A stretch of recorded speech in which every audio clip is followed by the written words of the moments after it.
Ladies and gentlemen, the President of the United States and the President of the Republic of Korea.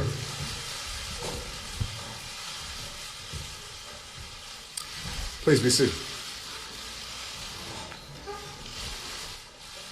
안녕하세요. Good afternoon. Last year in Seoul, President Park welcomed me to the Blue House. Today it's my pleasure to welcome her back to the White House. Madam President, during your last visit here, you addressed a joint session of Congress, which is an honor that's reserved for America's closest friends. You noted that the founding document of both of our countries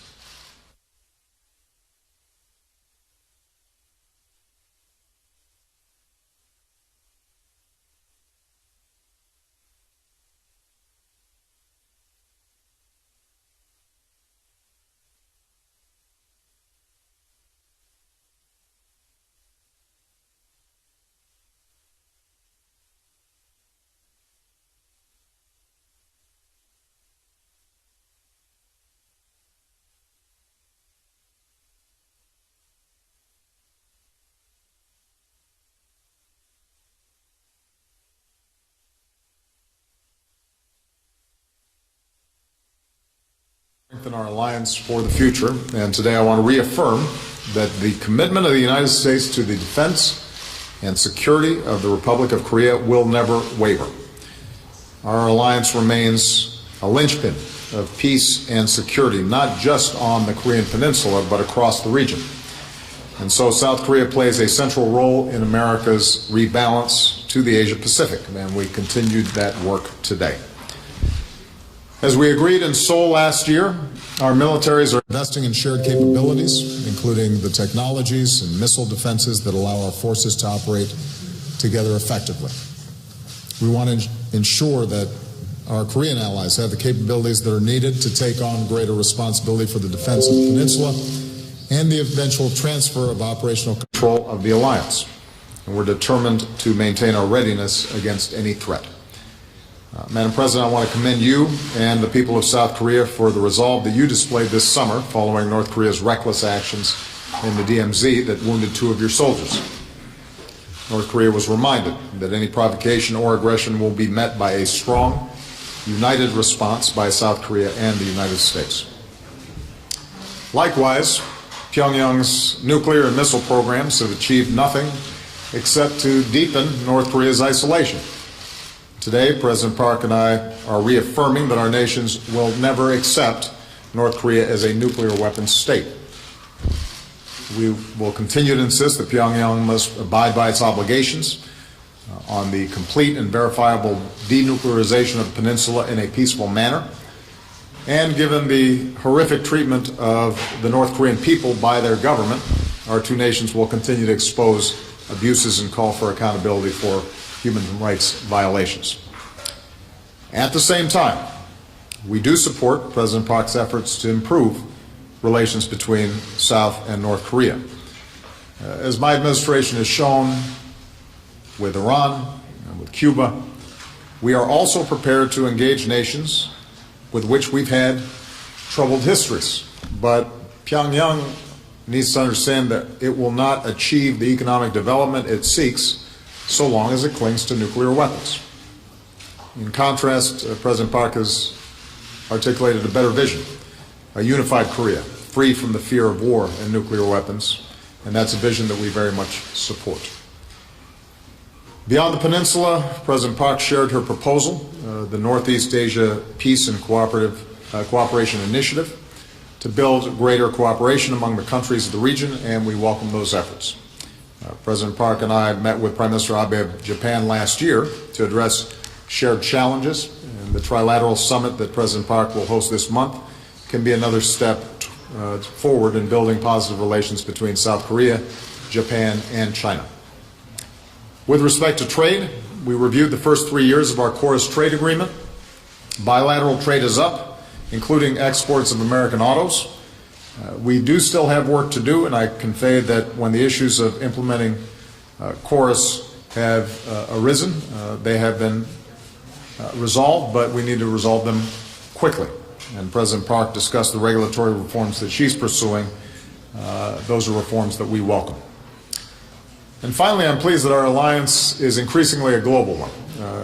South Korea is not just an important player in the region, it's increasingly an important player on the world stage. South Korea remains a partner in development in Afghanistan, a member of the coalition against ISIL, a generous donor of humanitarian aid to Syrian refugees. And now we're going even further, expanding our cooperation to some new frontiers. For example, given the increasing cyber threats to both our nations, including from the DPRK, we're stepping up our efforts to strengthen our cyber defenses and coordinating at the highest levels, the White House and the Blue House, making sure that we're in sync in dealing with that challenge. In the fight against climate change, we're accelerating our investments in clean energy. Our new civil nuclear agreement reflects our shared commitment to the safe use of nuclear power, which is a low-carbon energy source. And I want to commend South Korea for announcing its post-2020 target to limit carbon emissions through its national cap-and-trade system. As we head into the Paris conference, South Korean leadership can be an example for other nations around the world. And finally, we're expanding our cooperation to promote health and global development. Having already worked together against Ebola, South Korea has stepped up as a true leader in advancing global health security. Our development agencies will partner to reduce poverty and encourage sustainable development in Southeast Asia. And both our countries are standing together to promote education and health for girls around the world. Our Let Girls Learn campaign and South Korea's Better Life for Girls initiative. So, Madam President, thank you once again for your partnership, your leadership, and your friendship. I believe that we've shown again today that our unbreakable alliance is not just a foundation for security in the Korean Peninsula and in the Asia-Pacific region. More and more, our alliance is helping people around the world in their own pursuit of happiness, the security and prosperity and dignity that they seek for their families and for their nations. Madam President. Mr. President, thank you very much for your remarks. I also thank you and the American people for the very warm welcome you've extended to me throughout my visit. Now, in today's summit, you and I discussed not only the Korea-U.S. alliance, but also issues surrounding the Korean Peninsula, the Northeast Asia, and a shared global agenda.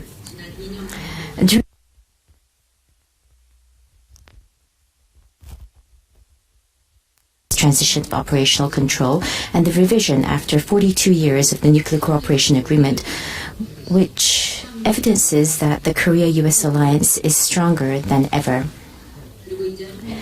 Our alliance is now moving beyond a security alliance and an economic alliance and evolving into a comprehensive global alliance. The biggest threat to peace and security on the Korean Peninsula and in Northeast Asia is a North Korean provocation and advancement of North Korea's nuclear capabilities. And President Obama and I shared recognition in many aspects of this issue.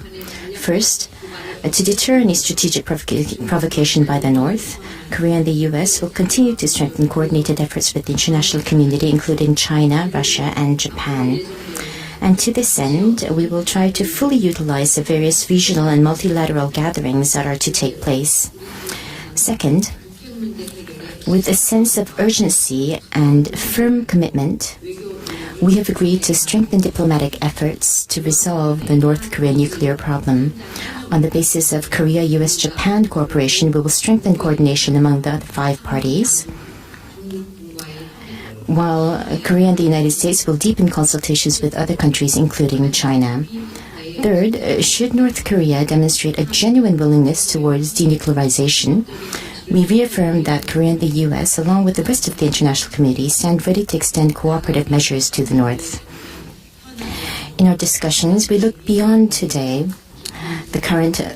We looked beyond the current pressing issues of the Korean Peninsula and engaged in deeper discussions about the future of the Korean Peninsula.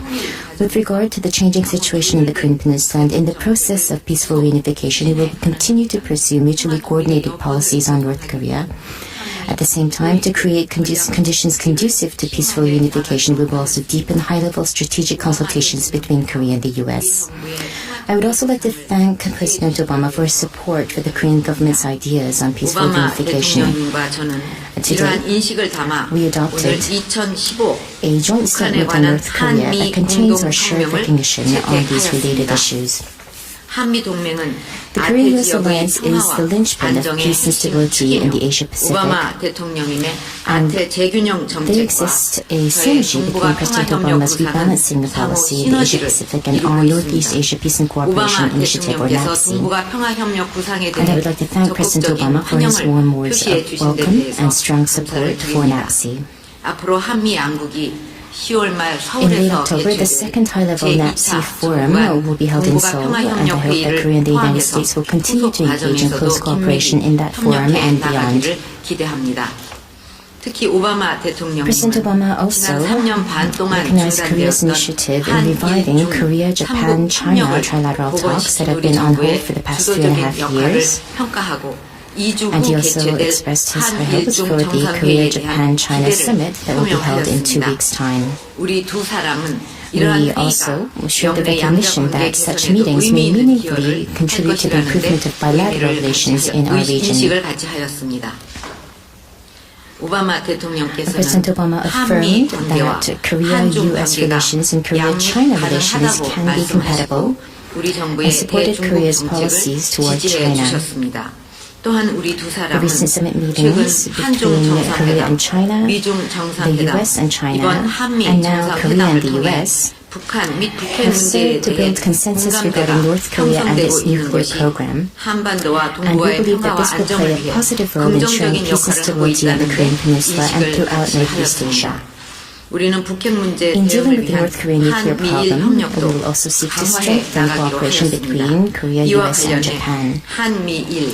I believe that strengthening a three-way dialogue between Korea, the US, and Japan, and Korea, Japan, and China will enable us to open new channels for stronger regional cooperation. Regional peace and stability becomes stronger when countries within the region build closer ties of mutual economic dependency. In this regard, I would like to congratulate President Obama for the successful conclusion of TPP negotiations. Korea and the US already have an FTA with very high standards, and in this respect, I believe that we make natural partners in terms of the TPP.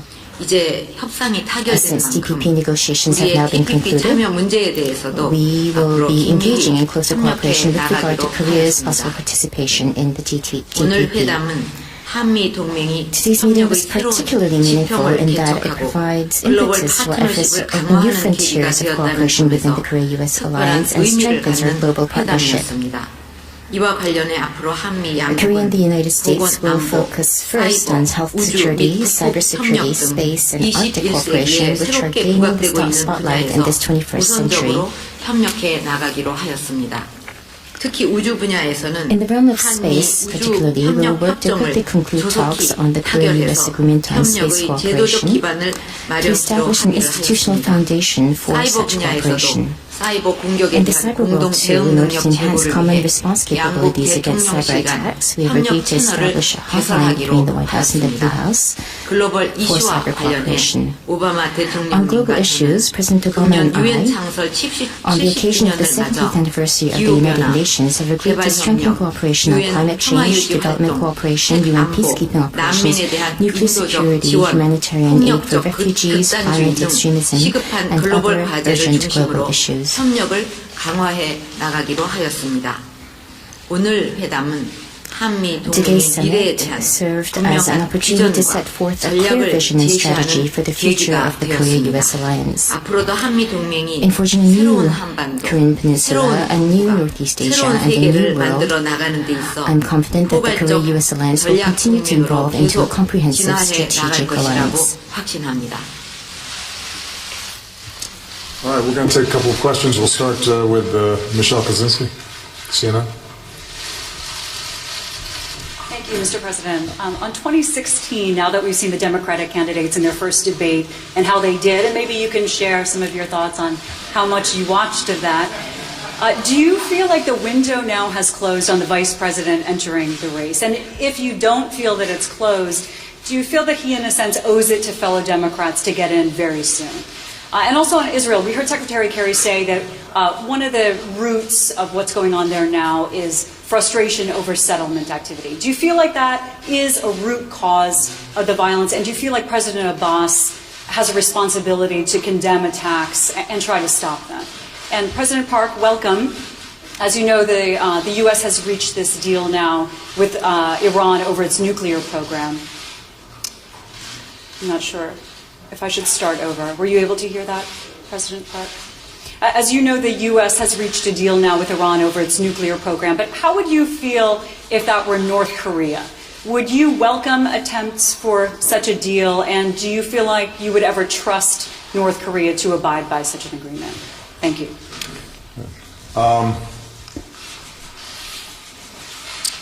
The Democratic debate was taking place at the same time as some ball games, so there was a little bit of clicking back and forth.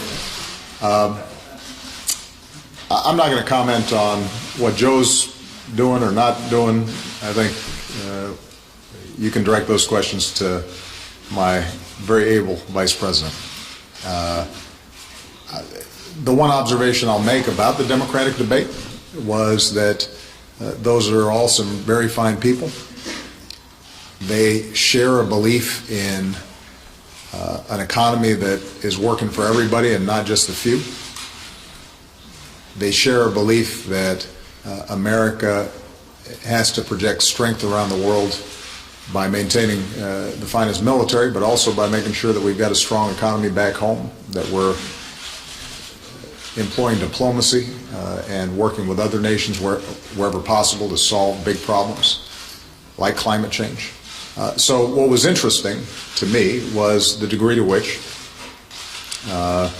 although there's some very real differences among the candidates, and I'm sure those will emerge, and there may be, for each candidate, some differences with my administration, overall, we very much share a vision of an economy that works for everybody and effective pursuit of America's national security through all the tools that are available to us.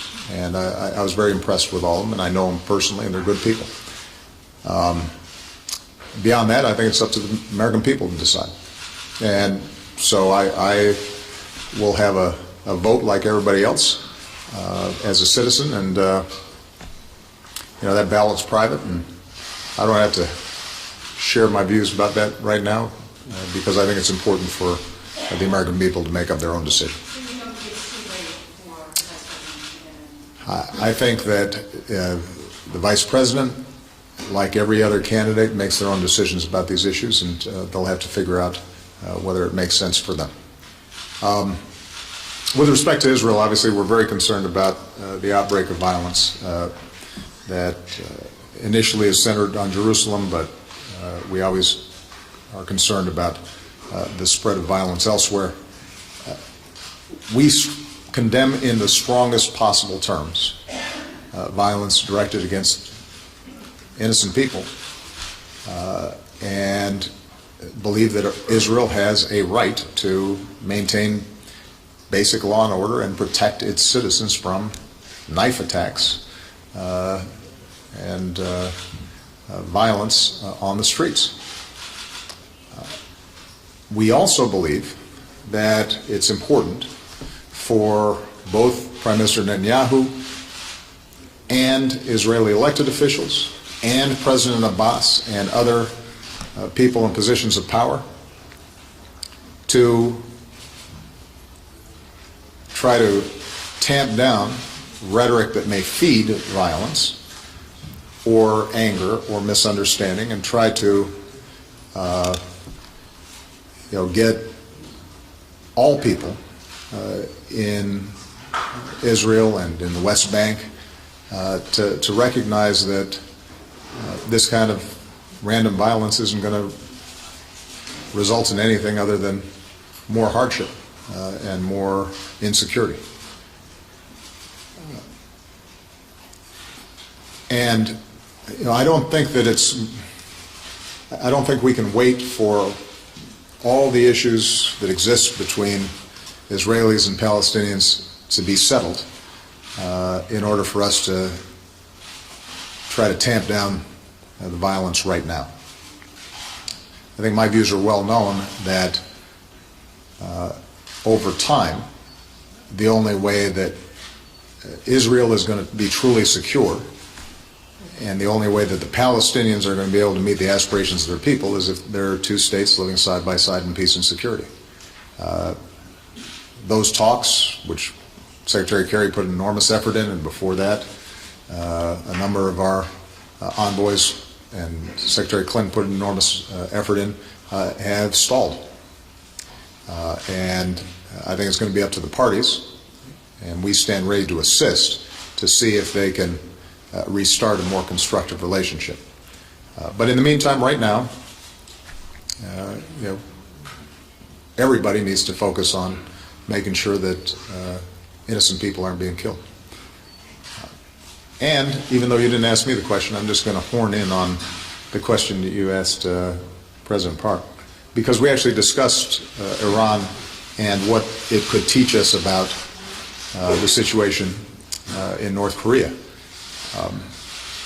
These are both countries that have a long history of antagonism towards the United States.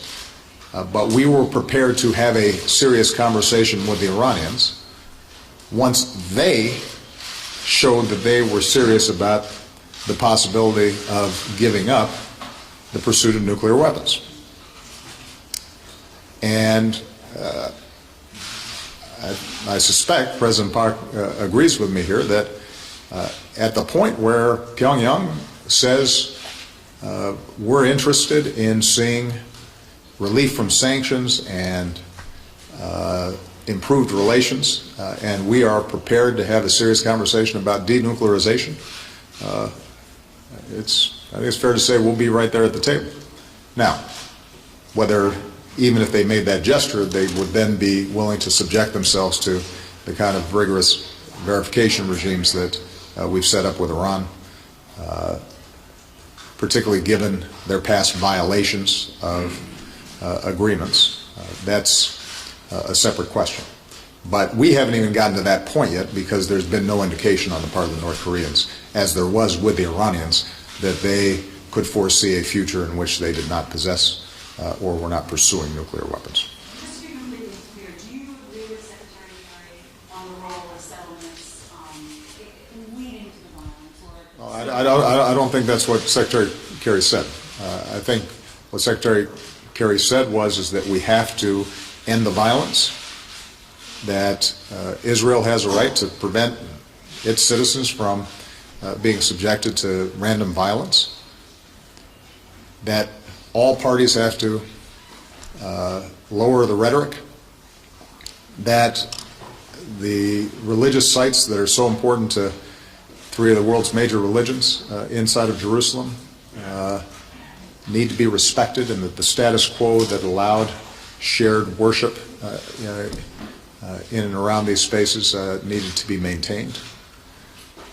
And then I think as an addition to those statements, what Secretary Kerry said is that the atmosphere in which there's so much tension and suspicion between Palestinians and Israelis obviously creates the potential for more misunderstanding and triggers. And that's something that has been true now for decades. And if we can make progress there, obviously, it's going to help. But there's not a direct causation here, and what we do need to make sure of is that we're focusing right now on ensuring that innocent people aren't being killed.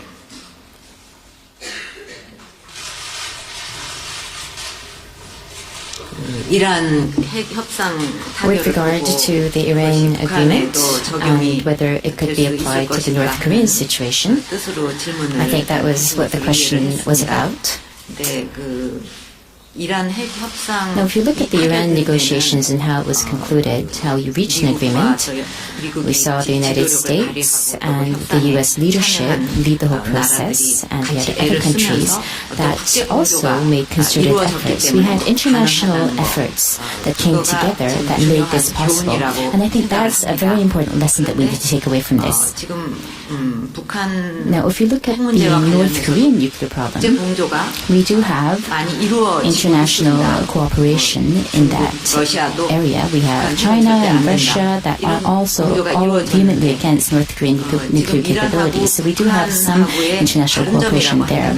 But the difference between Iran and North Korea might be something that President Obama just said. I totally agree with him. What's important here is that you need to have this genuine willingness on the part of North Korea that they will give up nuclear capabilities. This might not be a perfect example, but you can take a horse to the trough, but you can't make it drink water. There is a saying. So it's the same thing here. North Korea has to come to its own conclusion that it is genuinely willing to give up nuclear capabilities and become a full-fledged member of the international society. They need to have that. If they don't have that, then even if we have international concerted efforts, then we won't see a conclusion to these negotiations or talks like we saw with Iran. So that's a big difference that I see here.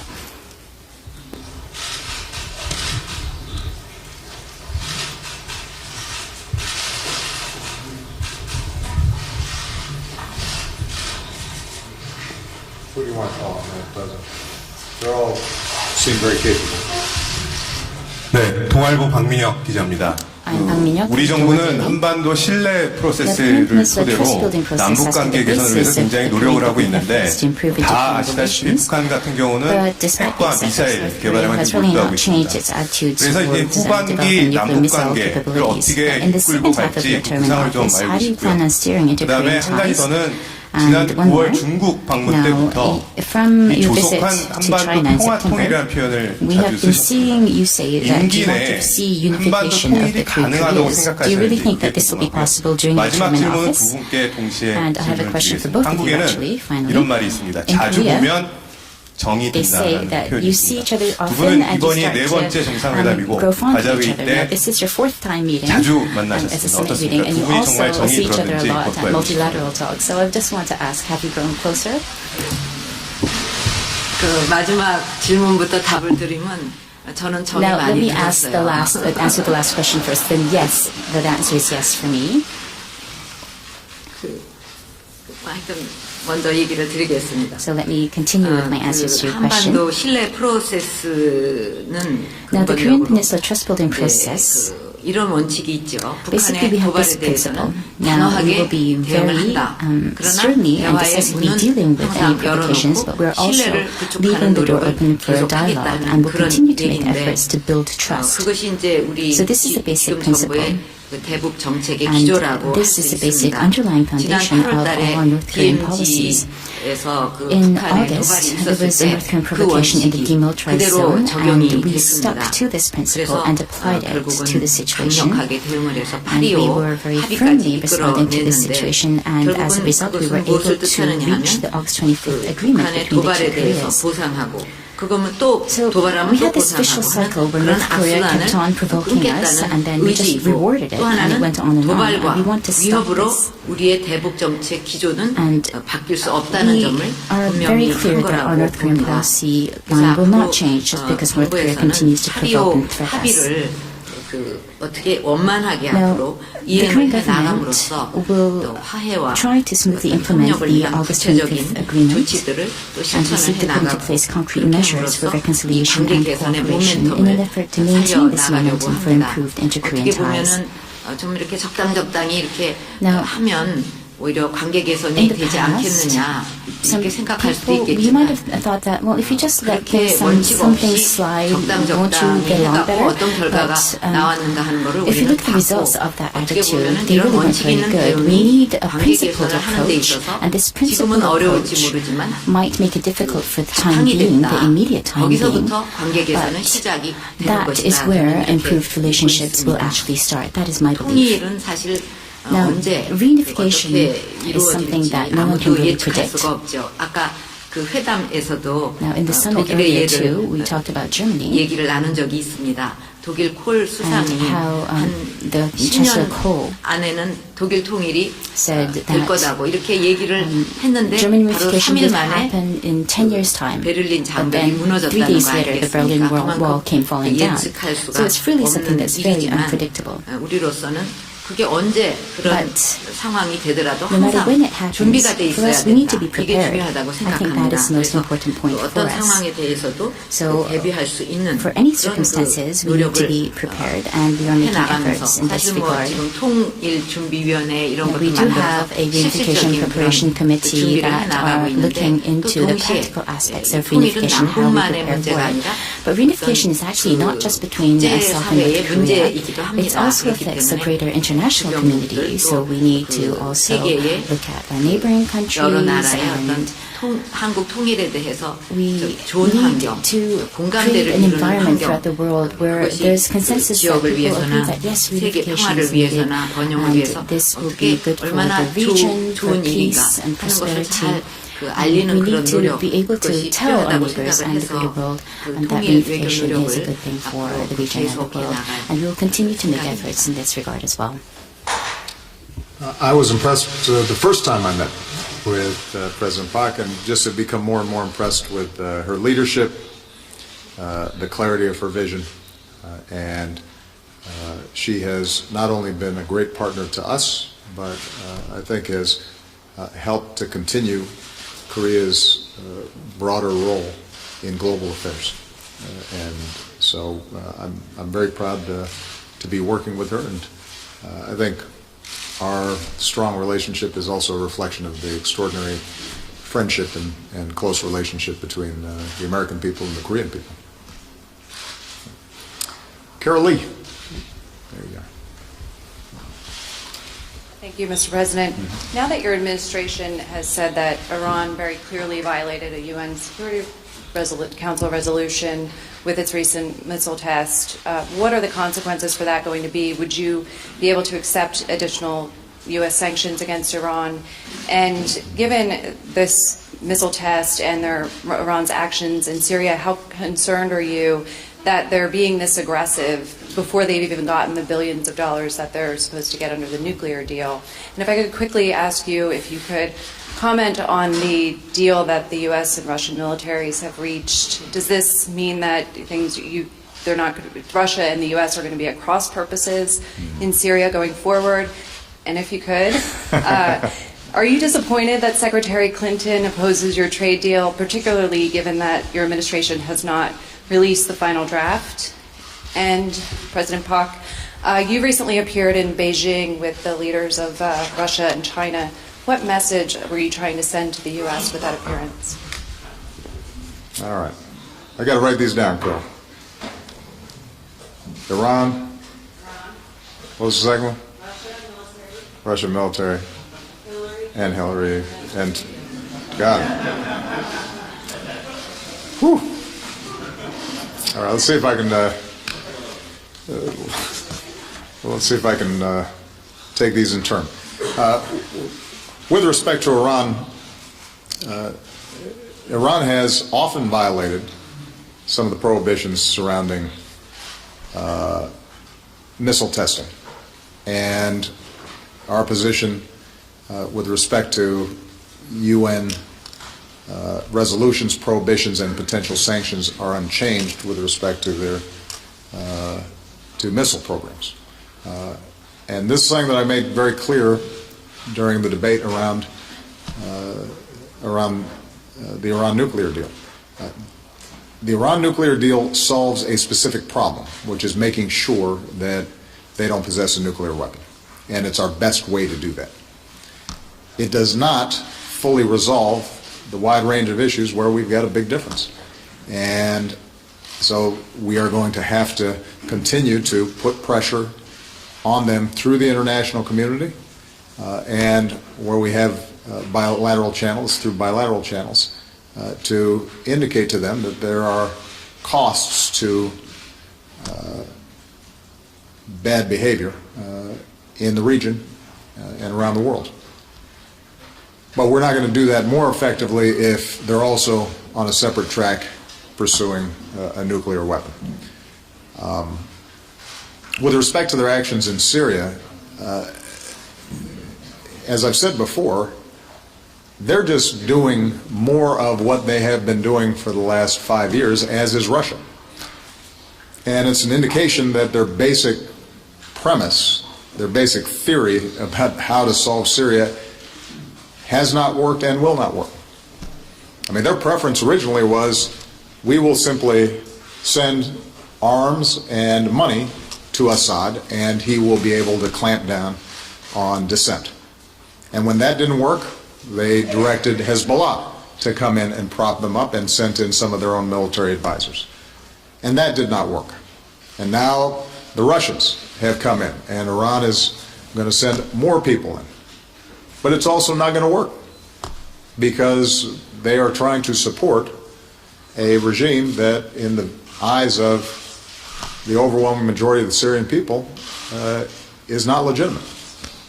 And our goal is, even as we double down on going after ISIL, is to continue to cultivate relations with a moderate opposition that can serve as a transition to a new government inside of Syria, and that we continue to have a process of getting the Iranians, the Syrians, and the Iranians, the Russians, the Turks, the Gulf countries, and all the other interested parties to sit down and recognize we've got to have a political transition if we want to end the humanitarian crisis and save the structure of a unified Syrian state. With respect to Russia, the only understanding that we've arrived at is how do we deconflict in the event that our planes and their planes might be occupying similar space over Syrian skies. So in that sense, we've arrived at an understanding and some channels for communications. Where we will continue to differ is in the basic set of principles and strategies we're pursuing inside of Syria. President Putin believes that if he continues to do what he's been doing over the last 5 years, and that is prop up the Assad regime, that the problem will be solved. Our belief is that we have to go after ISIL and violent extremist groups, but the magnet that the civil war there is serving in bringing in foreign fighters and recruiting people to this extremist cause will only go away if we're able to get a political track and a legitimate, inclusive government inside of Syria. So there's no meeting of the minds in terms of strategy, but my hope is that as we continue to have these conversations, and as I suspect Russia starts realizing that they're not going to be able to bomb their way to a peaceful situation inside of Syria, that we'll be able to make progress on that front. And with respect to the trade and how Hillary views trade, I'd have you direct questions to her. I mean, here's a general proposition, guys. During the course of what will be a long campaign, I probably won't be commenting on every single utterance or decision that the various candidates make, because I think that it is natural and proper for candidates to run on their own vision and their own platform. And what's encouraging is the fact that I think everybody on that stage of the debate affirmed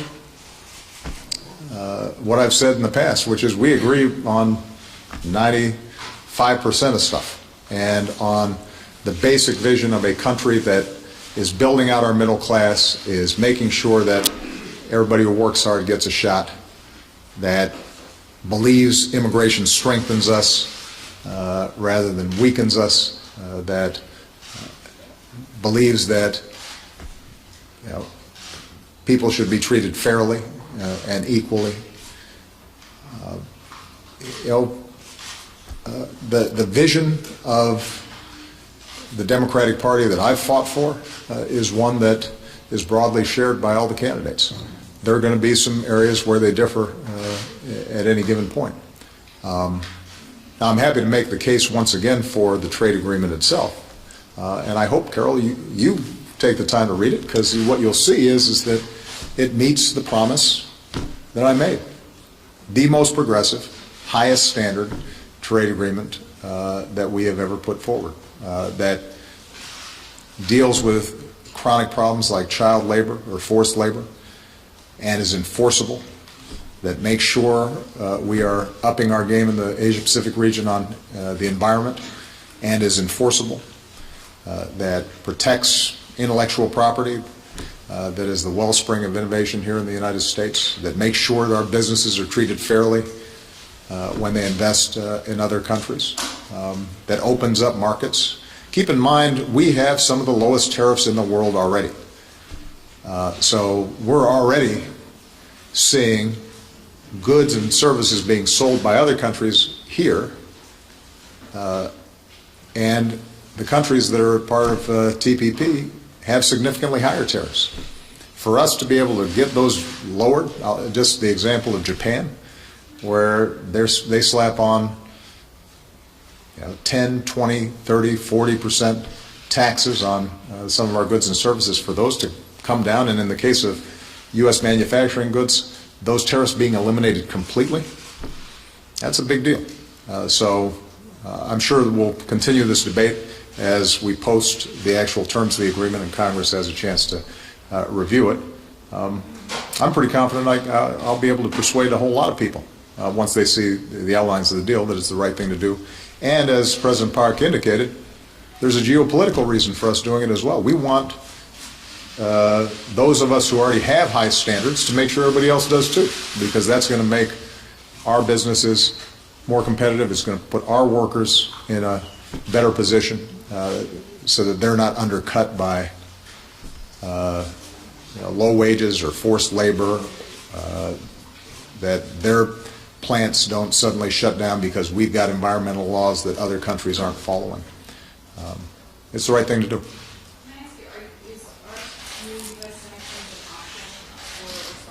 I think what we'll be doing is we'll review, as we have in the past, any violations of UN resolutions, and we'll deal with them much as we have in the past. So what I've been very clear about from the outset is that although we are eliminating or suspending, effectively, sanctions related to the nuclear program, subject to snapback if we see violations there, that sanctions that are related to ballistic missiles, human rights violations, terrorism, those we will continue to enforce. And that's not just unilateral sanctions on our part. Our expectation is that there will be continued international consequences where UN resolutions are violated.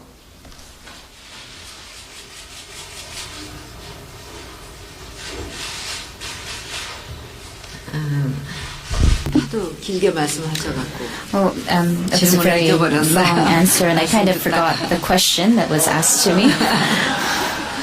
This is what happens when I get 3 or 4 questions. Oh, yes. 전승절에 I think the question about my visit to Beijing and what kind of message that I delivered. 중국 시 주석 지도자와도 얘기하고. Now, I met with President Xi in China, and I also met with the leaders of Russia. And North Korean nuclear issue in our region, in Northeast Asia, and even the world, it's a very large threat. And this is something that we need to make concerted efforts to resolve. And I had dialogue on that topic with them, and we also talked about the security threat and also the North Korean nuclear issue from the standpoint that from the Korean Peninsula and Eurasia, throughout Eurasia, we all want to grow together, and there's so many possibilities there, but right in the middle, blocking away, is North Korea. And because of that, the growth potential of the whole of Asia and Europe is being damaged a lot because of North Korea's ambitions in terms of nuclear. So that was my message that I had for the leaders that I met in Beijing, and they agreed with me in terms of my remarks about North Korea's nuclear problems, and we all agreed that we needed to make efforts to resolve this issue.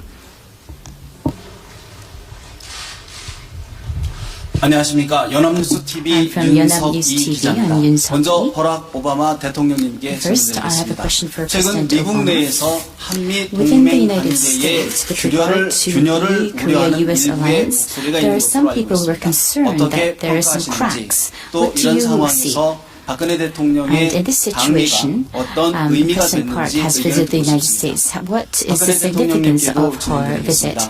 대통령께서는 지금 한미 미국 방문을 통해서 새로운 협력의 새로운 지평, 뉴 프론티어를 열어가겠다 말씀하셨습니다. 구체적으로 어떤 계획이신지 듣고 싶습니다. And I'd like to hear some details on that, please. Actually, I don't see any cracks in the relationship at all. I would argue that the U.S. ROK relationship is stronger than it's ever been, that the alliance is on firmer footing than it's ever been. Across the spectrum of issues, military, economic, people to people, scientific, development, global issues. We have excellent relations with the government. Our communications is strong. Our vision of a continued robust alliance that can deal with any contingency is not just given lip service to, but we invest in on an ongoing basis. Our vision of what we need to do to see improved relations with the DPRK. We have similar outlooks. And so I actually feel very good about where the relationship between the United States and Korea are. I think what's interesting, and this might connect to the earlier question that Carol had, is sometimes there's a perception that if President Park meets with President Xi, that must cause a problem for us. Well, President Xi was in this room eating my food, and we were toasting and having a lengthy conversation. We want South Korea to have a strong relationship with China, just as we want to have a strong relationship with China. We want to see China's peaceful rise. We want them to be cooperating with us in putting pressure on the DPRK. We want to be working with them to uphold international norms and rules of the road. So there's no contradiction between the Republic of Korea having good relations with us, being a central part of our alliance, and having good relations with China. I think, as I communicated to President Park, the only thing that we're going to continue to insist on is that we want China to abide by international norms and rules, and where they fail to do so, we expect the Republic of Korea to speak out on that, just as we do, because we think that both of our countries have benefited from the international norms and rules that have been in place since the end of World War II, and we don't want to see those rules of the road weakening, or some countries taking advantage because they're larger.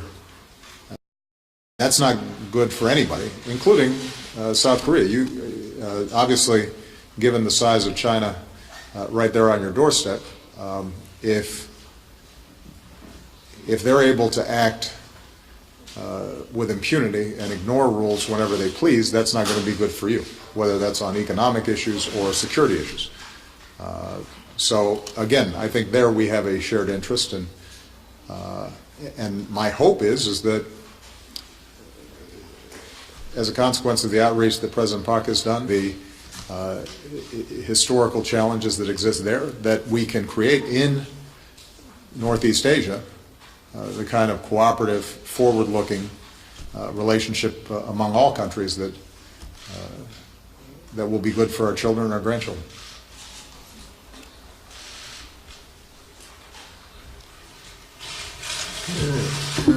미국하고의 어떤 With the United States, we are looking to open new frontiers in cooperation and new horizons for cooperation as well. We're looking at climate change, infectious diseases, space exploration. Those are just some of the topics that we talked about. These are global issues too. And in order to effectively respond to the needs with regard to these issues, I believe that we need a very close cooperation between Korea and the United States. Now, these issues need our attention in terms of cutting-edge technologies and new industries that we need to develop. And only then will we be able to approach these issues and resolve them effectively. And in that respect, I think that we need to engage in cooperation to maybe jointly develop technology in these areas. For example, we could have joint projects in smart grids or clean energy projects. And in the aerospace, we have agreed to work together to quickly conclude a Korea-US agreement for cooperation in space. So through such efforts, we have an economic alliance between Korea and the US that was forged through the Chorus FTA, and we want to turn this into a high-value-added alliance that's ready for the future. Thank you very much, everybody.